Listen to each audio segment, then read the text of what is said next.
kita tahu persis ya kasus cicak versus buaya jilid 1, jilid 2 di mana ketika itu KPK ingin dilemahkan lalu masyarakat sipil bergabung dan melakukan protes besar pada saat itu. Maka diperlukan suatu cara bagaimana caranya KPK ini dilemahkan secara perlahan. Kalau saya sedikit sinis, ini layaknya rombongan sirkus sih, Mas. Karena memang semua orang itu dimasukin semua dalam suatu pemerintahan supaya memenuhi suatu jargon, semua golongan, semua kelompok terwakili. Tetapi tidak memenuhi fungsinya seperti apa. Partai politik, apa bedanya dengan perusahaan? Ya, menurut saya sih perbedaannya satu dipimpin oleh CEO yang bisa setiap RUPS itu diganti, satu lagi CEO-nya jarang bisa diganti sih. Karena perusahaan keluarga.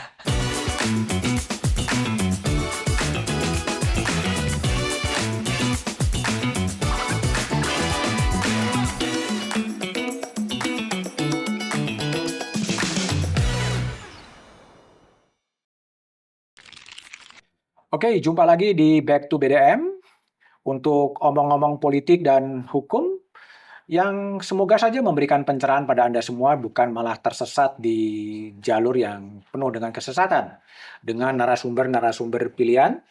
Kali ini saya akan berbicara dengan seorang peneliti sosial dan politik berbackground sarjana hukum dari CSIS, namanya adalah Niki Fahrizal. Selamat siang, Mas. Selamat siang, Mas. Ini menarik ya. Saya coba lihat kira-kira mungkin 3 hari sebelum Presiden Jokowi selesai masa tugasnya, 20 Oktober 2024, Presiden Jokowi itu menerbitkan sebuah peraturan presiden, ya, peraturan presiden yang kira-kira isinya adalah memekarkan organisasi kepolisian, ya, dan akan dibentuk yang namanya tim pemberantasan korupsi, ya, yang akan berada di Mabes Polri, dipimpin oleh seorang Inspektorat Jenderal bintang 2 di Mabes Polri dengan wakilnya seorang jenderal berbintang 1 di Mabes Polri. Nah, saya akan diskusi ngobrol dengan Niki. Kira-kira dampaknya akan jadi seperti apa terhadap masa depan Komisi Pemberantasan Korupsi. Bro Niki. Ya. 3 hari atau 4 hari sebelum lengser, Pak Jokowi menerbitkan Perpres yang memekarkan kepolisian dan membentuk tim Tas Tipikor. Gimana Anda lihat? Ya, kalau menurutku ini kita melihat bagian dari skenario besar bahwa KPK itu tugasnya itu dilemahkan. Saya melihatnya seperti dilemahkan. Karena kita ketahui bersama sepanjang 5 tahun terakhir ini Pak Jokowi lebih menginginkan KPK itu fokus pada usaha pencegahan dibandingkan penindakan. Nah, dengan adanya korps pemberantasan tipikor yang ada di organisasi kepolisian, kurang lebih tujuan akhirnya korps ini atau tim ini akan menjadi ujung tombak di dalam penindakan korupsi. Padahal Undang-Undang Tipikor itu sudah memandatkan kepada KPK sebagai aktor utama. Nah, di sini akan terlihat menurut saya pemerintah hari ini harus melihat mana aktor yang akan dikedepankan untuk pemberantasan korupsi ke depan. Seperti itu. Anda lihat ya, sejak revisi Undang-Undang KPK, ya, Undang-Undang yang di 2019 kemudian direvisi dan kemudian dilemahkan. Itu di periode pertama terakhir dari Presiden Jokowi. Dan sekarang kemudian juga Presiden Jokowi menerbitkan peraturan presiden yang memberikan tindak pidana pemberantasan tindak pidana korupsi di Mabes Polri. Ini satu skenario. Kalau menurut saya satu skenario. Jadi memang tadi seperti saya katakan tadi, Mas, bahwa keinginan Pak Jokowi menempatkan KPK dalam zona atau domain pencegahan. Domain penindakannya dikurangi. Nah, siapa yang mengisi? Yang mengisi adalah korps korps pemberantasan tindak pidana korupsi Mabes Polri ini. Itu yang diinginkan oleh Pak Jokowi. Karena kalau kita lihat, Mas, ya, dari Perpres nomor 122 tahun 2024, ini hampir semua yang ada di KPK ada di korps ini. Pertama, mengenai penyelidikan, penyidikan, lalu penelusuran dan pengamanan aset tipikor. Dan ini berhubungan juga tidak hanya tipikor, tetapi juga tindak pidana pencucian uang. Jadi benar-benar korupsi ini menjadi ujung tombak yang diinginkan oleh Pak Jokowi seperti itu. Saya melihatnya seperti itu. Oke, artinya kan di end of the day kemudian KPK gimana? Apakah hanya sekedar mencegah gitu? Atau ya sudah diselesaikan saja, ditutup lah sebenarnya. Kalau menurut saya sih lambat laun ini akan menjadi aktor untuk pencegahan saja sih. Grand skenario-nya seperti itu saya melihat. Dan ini menurut saya tidak baik di dalam ekosistem penegakan hukum menurut saya. Karena KPK masih dibutuhkan oleh masyarakat sebagai ujung tombak penindakan tindak pidana korupsi. Seperti itu. Tapi kalau masyarakat membutuhkan, tapi ya faktanya kan juga ada masalah juga di dalam KPK ya. KPK ada masalah, 3 komisionernya pun terkena pelanggaran etik, ya kan. Sekarang juga seleksi capim KPK-nya juga tidak tahu sampai di mana gitu. Tapi kalau kita lihat di nawacita ya dari Presiden Jokowi, kan keinginannya kan sebetulnya memperkuat KPK sebetulnya. Betul. Tapi kenapa dalam perkembangan waktu yang terjadi justru sebaliknya sebetulnya? Kalau saya melihat sih karena KPK ini kan memang sangat kuat pada masa itu dan memang tidak pandang bulu untuk menindak tindak pidana korupsi. Dan ini sebenarnya mengancam agenda-agenda politik yang terselubung sepanjang 5 tahun terakhir ini. Sehingga perlu ditempatkan, KPK mungkin tidak akan dimatikan, tetapi dilemahkan dan diletakkan pada domain tertentu sehingga perannya tidak banyak. Kita ketahui bahwa tindak pidana korupsi, aktor utamanya hari ini, kalau tidak kepolisian, kejaksaan. Seperti itu.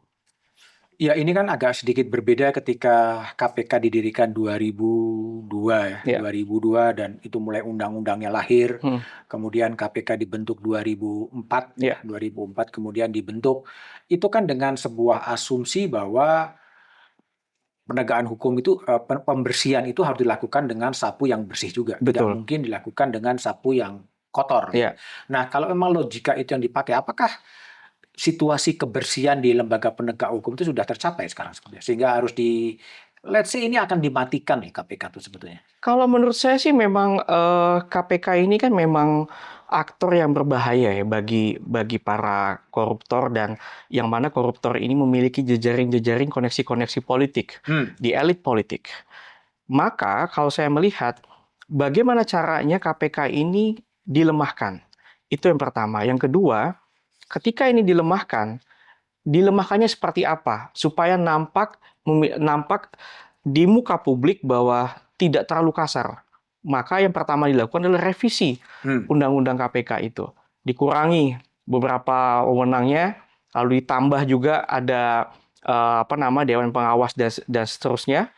Lalu dibuat juga orang-orang yang masuk itu orang-orang yang bermasalah secara etis. Sehingga KPK itu lebih banyak ribut sendiri di dalam dibandingkan menunjukkan taringnya yang menakuti para koruptor. Seperti itu saya melihat. Itu diorkestrasi, artinya memang diatur ya dari revisi, kemudian seleksi lewat wawasan kebangsaan, tes wawasan kebangsaan, lalu kemudian pemilihan komisionernya pun lemah dan ribut sendiri, lalu kemudian sekarang dimekarkanlah fungsi kepolisian gitu. Ini sebuah skenario besar sebetulnya kalau Anda lihat. Saya melihatnya seperti itu, skenario besar. Karena melemahkan KPK tidak gampang, Mas Budiman. Kita tahu persis ya kasus cicak versus buaya, jilid 1, jilid 2, di mana ketika itu KPK ingin dilemahkan, lalu masyarakat sipil bergabung dan melakukan protes besar pada saat itu. Maka diperlukan suatu cara, bagaimana caranya KPK ini dilemahkan secara berlahan. Caranya apa? Melalui hukum, lewat rekayasa hukum itu. Sehingga nampak legal, nampak absah, seperti itu. Itu yang dilakukan. Dan ini tidak hanya undang-undang KPK, tapi beberapa undang-undang juga diubah fungsinya sebagai sarana untuk mengumpulkan kepentingan politik, seperti itu. Itu yang pendekatannya selalu bilang otokratif legalisme. Yes, saya ingin mengatakan seperti itu. Itu yang dipakai instrumen-instrumen hukum ya, yang disesuaikan dengan selera kekuasaan gitu. Dan kemudian ya itu yang kemudian terjadi. Iya, instrumen hukum digunakan untuk melemahkan fondasi negara hukum demokratis. Melemahkan fondasi negara hukum demokratis. Oke, tadi kalau Niki mengatakan fungsinya hanya pencegahan. Hmm. Buat apa kalau hanya sekedar pencegahan aja? Harusnya kan kalau misalkan Pak Jokowi ini, Mas, ya, kita tahu bahwa misalkan Pak Jokowi ini apa yang dipikirkan, apa yang dibicarakan, apa yang dilakukan itu selaras, harusnya itu ketika KPK diletakkan di pencegahan, maka birokrasinya ditransformasi. Sehingga di dalam birokrasi itu ada yang namanya inspektorat-inspektorat itu berfungsi untuk membantu KPK. Akan tetapi kan ini tidak dilakukan secara serius. Sehingga ya tetap jalan saja yang namanya tindak pidana korupsi di tingkat institusi, KL maupun dan sebagainya. Poinnya mungkin begini. Kalau tadi Niki mengatakan hanya diberikan fungsi pencegahan. Pertanyaannya, buat apa kalau memang KPK dipandang sebagai ancaman bagi kelompok-kelompok koruptor yang beraliansi dengan partai politik? Kenapa nggak dimatikan saja gitu? Ongkos politik yang terlalu besar, Mas, apabila ini dimatikan secara langsung. Karena saya melihat bahwa rezim 5 tahun terakhir ini itu ingin nampak bahwa rezim ini berdiri di atas fondasi demokrasi. Meskipun demokrasinya adalah formal prosedural. Terlalu besar ongkos politiknya apabila dimatikan secara langsung, secara kasar. Maka diperlukan suatu upaya yang halus sekali melemahkannya pelan-pelan. Lewat apa? Lewat hukum, lewat pemilihan panitia seleksi, lalu orang-orang yang masuk dipersiapkan, dilemahkan dari dalam. Seperti itu. Dan siapa? Ya kalau Anda baca arsitek dari upaya-upaya untuk melemahkan atau membunuh dalam tanda petik terhadap KPK. Saya tidak ingin menyebut seorang nama, tetapi apabila kita buka Undang-Undang KPK yang hasil revisi tahun 2019, di situ disebutkan bahwa KPK berada di dalam rumpun kekuasaan eksekutif. Dan puncak kekuasaan eksekutif adalah presiden. Demikian. Ada pergeseran sebenarnya. Kalau kita lihat di 2014, ya 2014 kan sebetulnya bagaimana Presiden Jokowi ketika dia menseleksi menteri-menterinya melalui screening KPK. Ya, ada stabilo merah, stabilo hijau, stabilo kuning gitu kan. Itu faktanya kan memang demikian. Meskipun ada resistensi dari partai politik, ya kenapa hak prerogatif presiden harus diliwatkan pada KPK dan PPATK gitu. Di 2019 kemudian ya itu tidak terjadi lagi, ya tidak terjadi lagi. Gitu.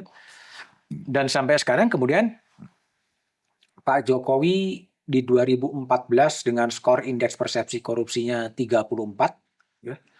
Kemudian meningkat di 2019 menjadi 40, dan kemudian di 2024 kembali ke 34. Nah, apa yang Anda baca dari data-data itu sebetulnya?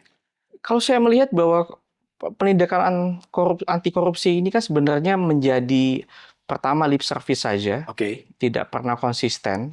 Lalu yang kedua memang struktur atau sistem yang menopang penegakan hukum anti korupsi ini tidak kuat, Mas. Tidak kuat. Tidak kuat. Artinya para aktor hukumnya sendiri pun rentan juga menjadi suspek dari korupsi itu sendiri, gitu. Kita bisa bayangkan bahwa korupsi ini bisa kena siapa saja. Di kabinetnya Pak Jokowi pun kalau kita hitung cukup banyak menteri yang terkena kasus korupsi. Nah, kalau sekarang itu akhir dari pemerintahan Presiden Jokowi, ya, diakhiri dengan menerbitkan Peraturan Presiden 122/2024, membentuk sebuah tim pemberantasan tindak pidana korupsi di Mabes Polri, gitu. Itu sudah menjadi fakta.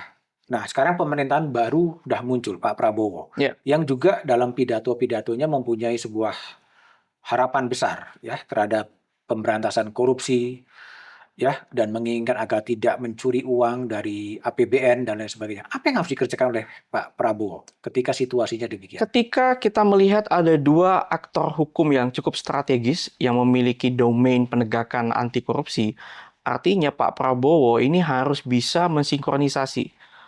Kira-kira KPK itu menyasar korupsi yang seperti apa? Sedangkan Polri yang merupakan di bawah langsung dari presiden ini menyasar pada kasus korupsi seperti apa. Artinya, secara fakta kita terima ada dua aktor hukum yang sama-sama kuat juga karena pembentukan ini kan pasti berasal dari Undang-Undang Polri juga sebagai payung hukumnya, sedangkan KPK berasal dari Undang-Undang Tipikor. Artinya, dua-dua mempunyai mandat kuat. Sehingga hari ini Pak Prabowo harus bisa mengatur kira-kira, memprioritaskan yang mana untuk KPK telusuri lebih dalam menjadi domainnya, sedangkan Polri yang mana juga yang menjadi domainnya. Artinya Pak Prabowo harus menentukan prioritasnya seperti apa. Kalau saran Anda, apakah memang tetap seperti ini? Sekarang kelihatannya politik hukumnya minimal pada era Presiden Jokowi adalah memberikan keleluasaan kepada kepolisian gitu, dan sedikit melemahkan KPK. Apakah Pak Prabowo tidak bisa mengkoreksi sesuai dengan policy dia yang mengatakan akan mengejar koruptor bahkan sampai ke Antartika dengan Ya, pasukan khusus dan lain sebagainya? sebenarnya kalau misalkan landasan hukumnya Perpres, sebenarnya Pak Presiden Prabowo bisa saja mengubah Perpres ini karena ini Perpres yang agak sulit kan undang-undang, Mas. Ya, Akan tetapi kita tahu persis bahwa di periode pemerintahan ini ada revisi Undang-Undang Polri yang sedang menunggu. Nah, yang saya khawatirkan adalah adanya korps ini adalah bagian dari pemanasan menuju revisi Undang-Undang Polri. Sehingga di sini kita melihat hasil akhirnya bahwa kepolisian itu menjadi lebih kuat, domainnya lebih luas lagi. Maka Pak Prabowo ini harus menentukan sikapnya.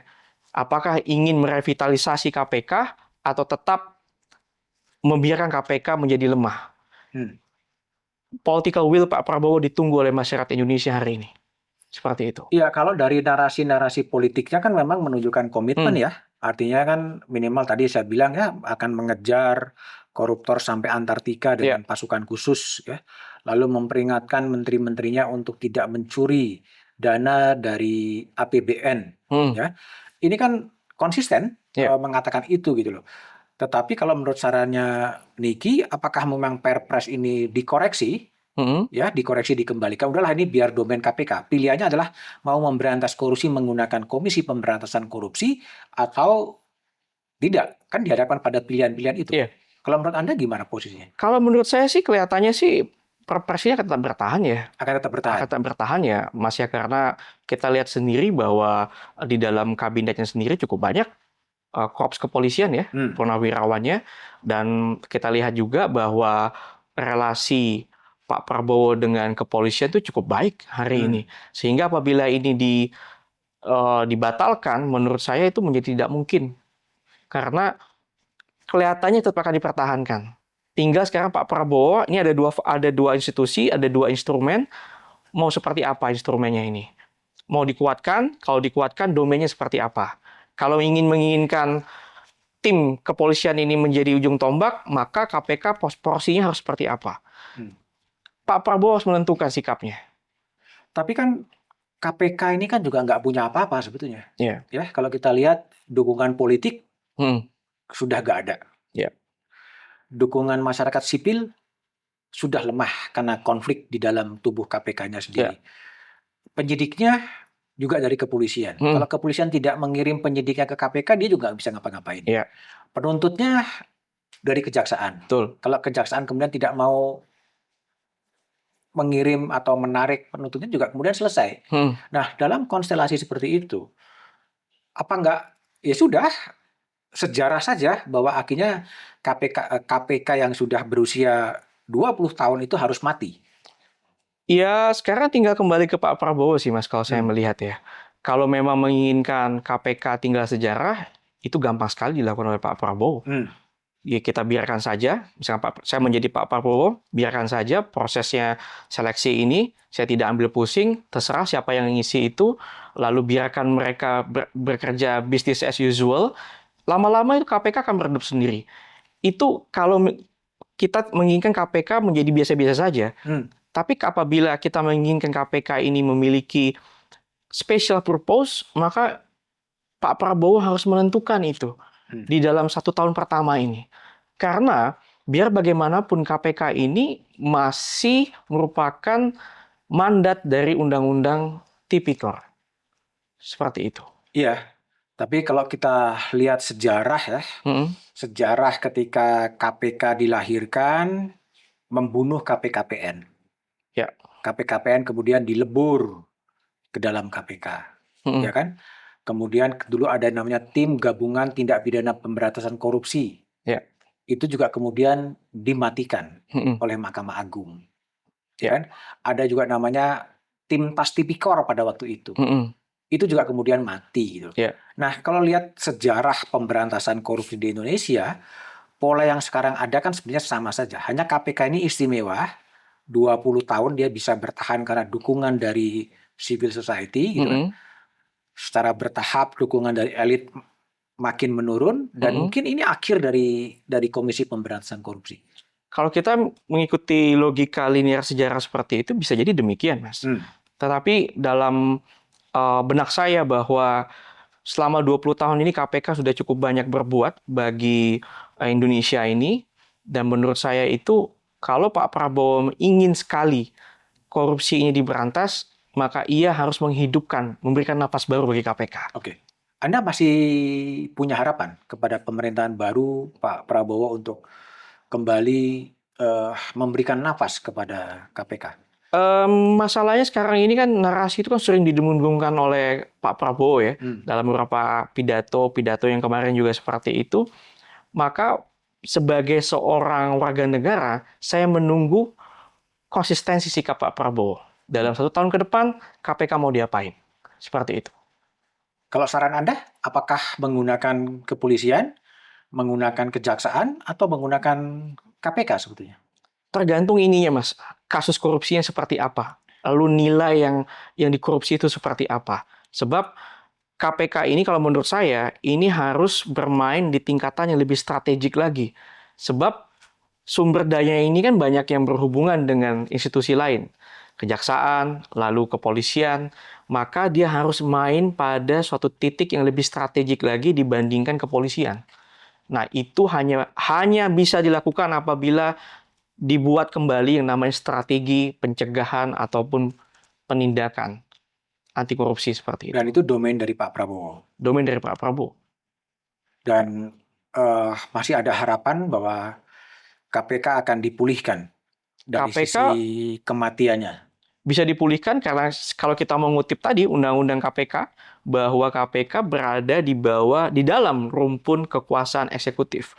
Artinya dalam skema ini terjadi yang dinamakan kekuasaan eksekutif yang tunggal. Hmm.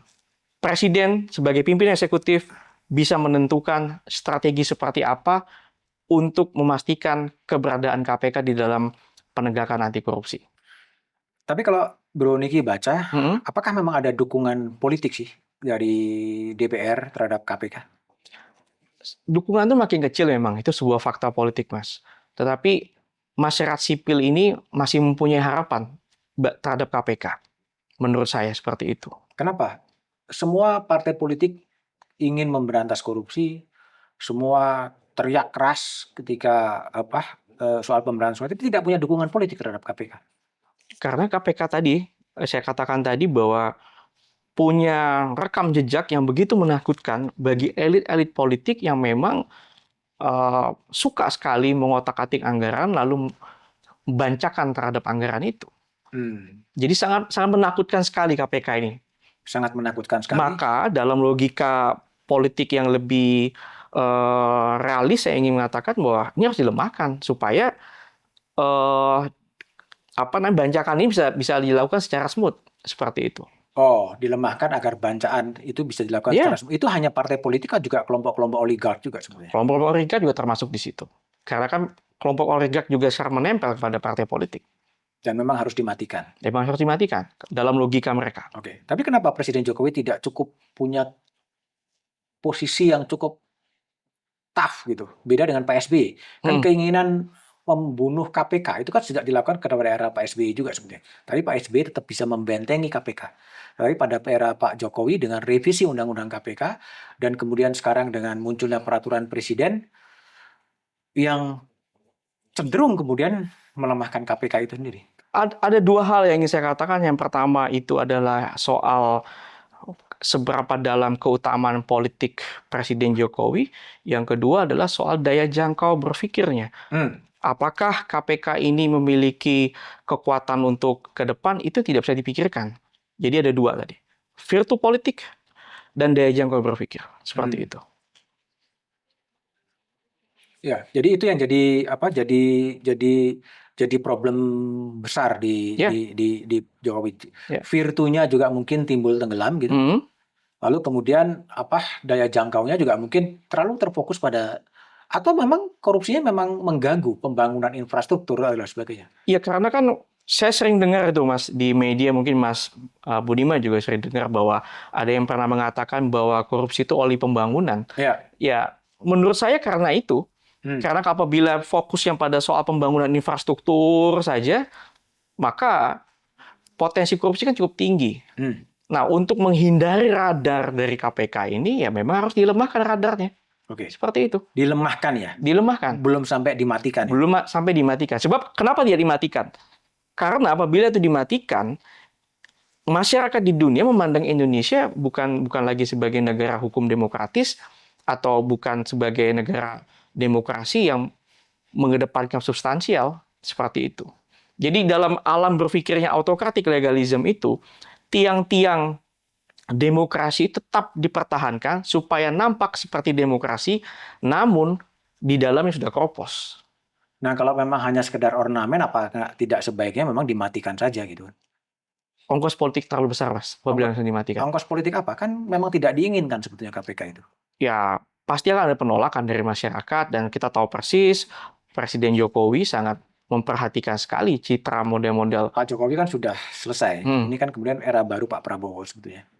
Apakah juga ya mungkin ini sekarang dalam posisi sendia kalaning KPK gitu di era akhir Presiden Jokowi gitu, dan dia kemudian melimpahkan PR ini kepada Presiden Prabowo.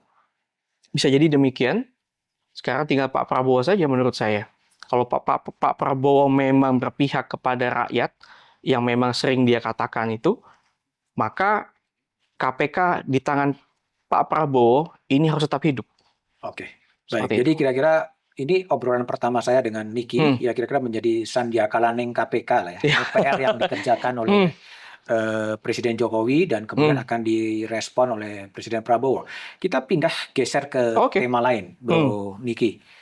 108 atau berapalah, lebih dari 100 gitu, menteri, wakil menteri, tenaga ahli, penasehat gitu kan.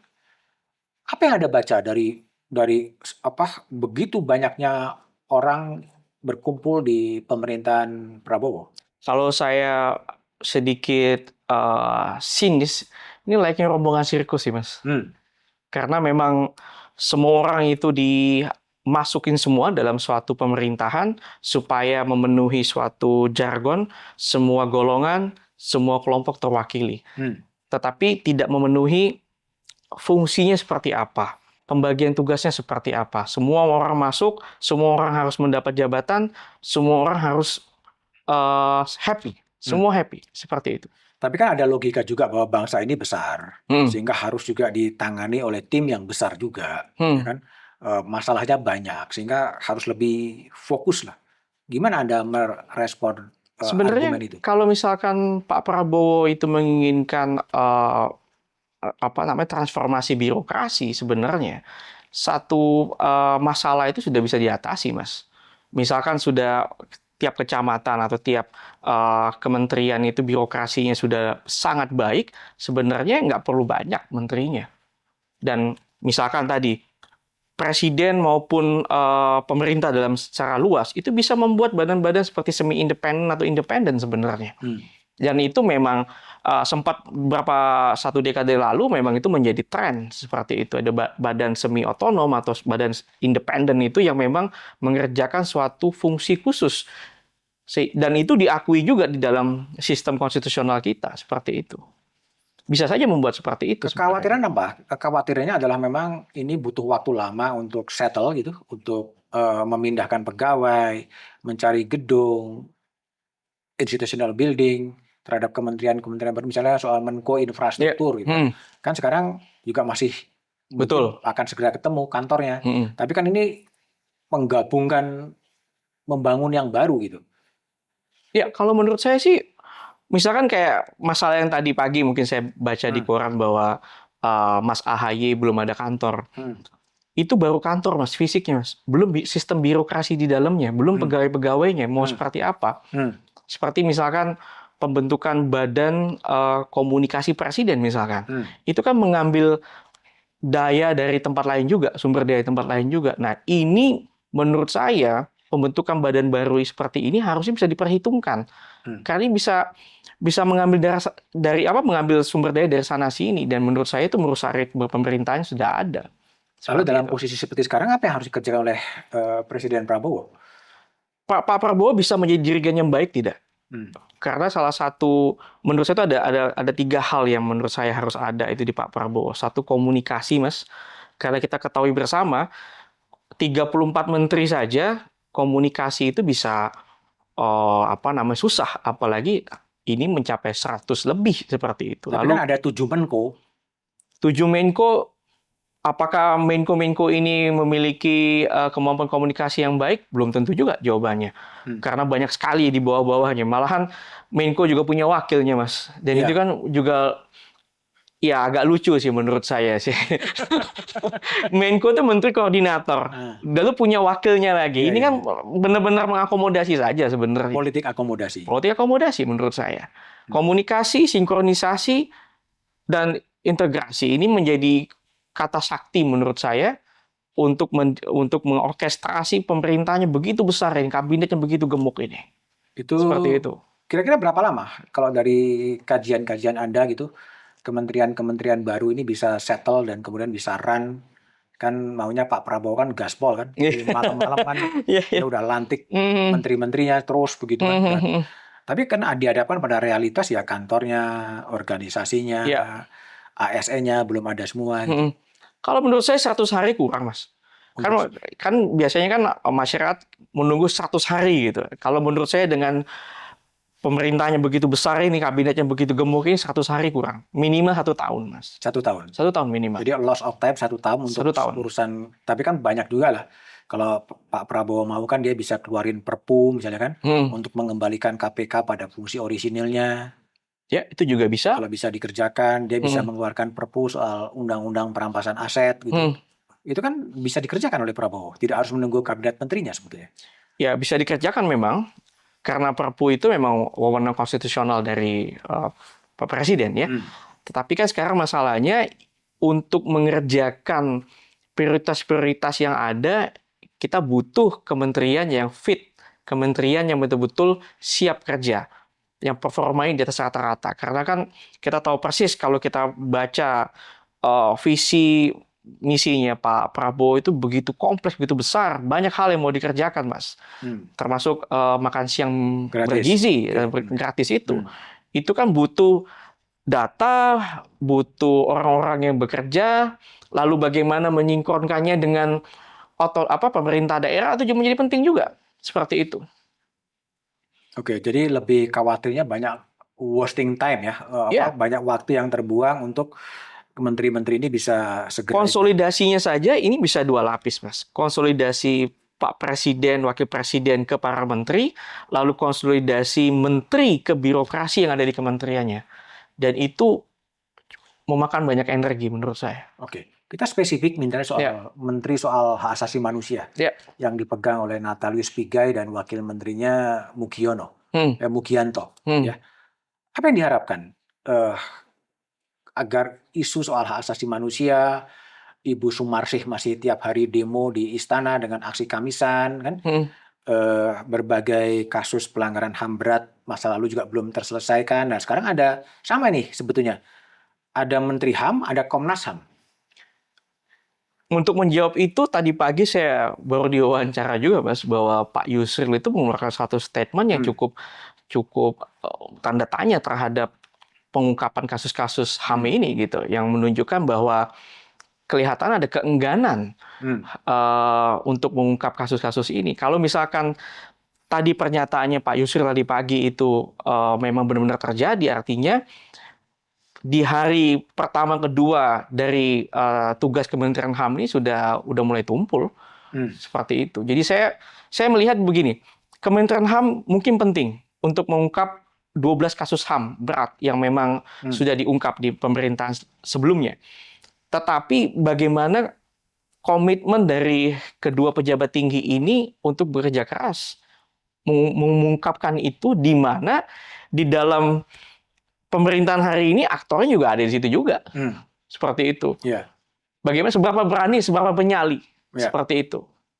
Itu yang menjadi Itu nggak akan kekhawatiran ada saya. tumpang tindih kerjaan lagi antara Kementerian HAM dengan Komnas HAM. Pasti ada tumpang tindih dan paling ujung-ujungnya akan koordinasi. Tinggal siapa yang akan maju saja biasanya kalau model seperti ini. Harapan Anda yang paling minimal terhadap Kementerian HAM apa yang harus dikerjakan sebenarnya sekarang? Minimal 12 kasus HAM berat. 12 ini bisa punya titik terang. Setidaknya Ibu Sumarsi tadi mendapatkan jawaban dari 2007 hingga hari ini seperti apa perkembangan kasus ini dan seperti apa negara menegakkan keadilan. Seperti itu. Dan itu tanggung jawab dari Menteri Hak Asasi Manusia. Salah satunya seperti yang berasal dari dua-duanya dari aktivis ya. Bahkan Mugianto kan pernah menjadi korban. Menjadi korban masa lalu, dan mungkin ini juga sesuatu yang menarik ketika korban kemudian diberikan otoritas gitu untuk menyelesaikan problem-problem korban yang lain. Betul. Kalau menurut saya sekarang tinggal kedua figur ini, terutama Mas Mugianto, menunjukkan virtunya. Virtu politiknya. Berani atau tidak, bernyali atau tidak menegakkan kebenaran sehingga kebijakannya itu bisa mengungkap titik terang dari kasus HAM yang memang di Indonesia ini tidak begitu menjadi perhatian yang cukup mendalam seperti itu. Oke, itu di kabinet. Tapi yang juga mau menarik sebenarnya kan saya ingin tanya pada Bro Niki soal posisi PDI Perjuangan. Ya. Dan juga Nasdem. Ini kan sama posisinya. Mendukung pemerintahan Prabowo, tidak mengirim menteri. Itu apa Anda membacanya? Kalau saya melihatnya ada dua sisi nih, Mas. Sisi yang pertama itu menunggu momentum. Apabila terjadi politik transaksional dan itu menguntungkan, ya kami bisa masuk. Itu sisi yang pertama. Sisi yang kedua, mereka juga menunggu momentum apakah mereka siap menjadi oposisi. Menjadi kelompok yang siap memberikan suara-suara kritis terhadap jalannya pemerintahan Presiden Prabowo ini. Dua sisi ini. Nah, ini sebenarnya lagi dihitung-hitung, lagi timbang-timbang sebenarnya. Kalau menurut saya. Jadi memang ya ini posisi sekarang lah ya. Bahwa nanti akan berubah lagi kan? Betul. Seperti itu. Akan berubah lagi dan ya nggak tahu kan. Artinya kan menjadi... kemarin saya juga bicara dengan Andreas Hugo Parera gitu, untuk melihat politik Indonesia itu memang anomali sih sebetulnya. Jadi tidak bisa politik Indonesia dianalisis dengan teori-teori Barat lah. Karena Indonesia sangat Indonesia, sehingga yang dulu bermusuhan ya bergabung lagi, gitu kan? Bergabung lagi sehingga hampir semua teoritisi Barat itu ya gagal memahami Indonesia gitu. Ya mungkin seperti sekarang kan, tidak oposisi tapi tidak mendukung pemerintah tapi tidak ngirim kadernya gitu. Ada partai yang mendukung tapi nggak ngirim kadernya, tapi ngirim profesional yang diutus gitu. Nah, pertanyaan saya gini, partai politik apa bedanya dengan perusahaan? Ya, menurut saya sih perbedaannya satu dipimpin oleh CEO yang bisa setiap RUPS itu diganti, satu lagi CEO-nya jarang bisa diganti sih. Karena perusahaan keluarga. Iya. Dan sebenarnya kan sama aja kan. Jadi partai itu menjadi perusahaan pengerah politisi. Ya, pengerah kader. Ada ditempatkan di DPRD, ditempatkan di DPR, ditempatkan di BPK, ya, ditempatkan di MK gitu kan. Itu kan nggak jauh beda sebetulnya. Jadi teori korporatisme di perusahaan sekarang itu dikelola, diterapkan juga dalam partai politik. Betul. Kalau menurut saya sih nggak jauh beda memang, Mas. Karena ujung-ujungnya itu nyari untung. Kira-kira kalau misalkan perusahaan kan lewat usahanya apa, unit usahanya apa. Kalau ini unit usahanya adalah bagaimana tetap terhubung dengan APBN, tetap terhubung dengan proyek-proyek strategis pemerintah atau negara. Seperti itu. Itu kurang lebih seperti itu ininya, core usahanya. Tapi cara mengelolanya hampir sama. Jadi kerjaan dari masyarakat sipil cukup berat ya. Kalau masyarakat sipilnya juga apa sadar gitu kan, reformasi partai politik, Betul? reformasi kepolisian, reformasi peradilan. Iya, itu kalau menurut saya itu memang kenapa kata konsolidasi masyarakat sipil itu penting. Karena di dalam konsolidasi itu masyarakat sipil itu yang memiliki fokus tertentu itu sama-sama mengerjakan fokus itu tetapi tetap berkonsolidasi. Ada tujuan yang sama, Mas. Tapi hari ini kan kita belum melihat itu karena ya jalan masing-masing nih, ego sektoral juga nih masyarakat sipil.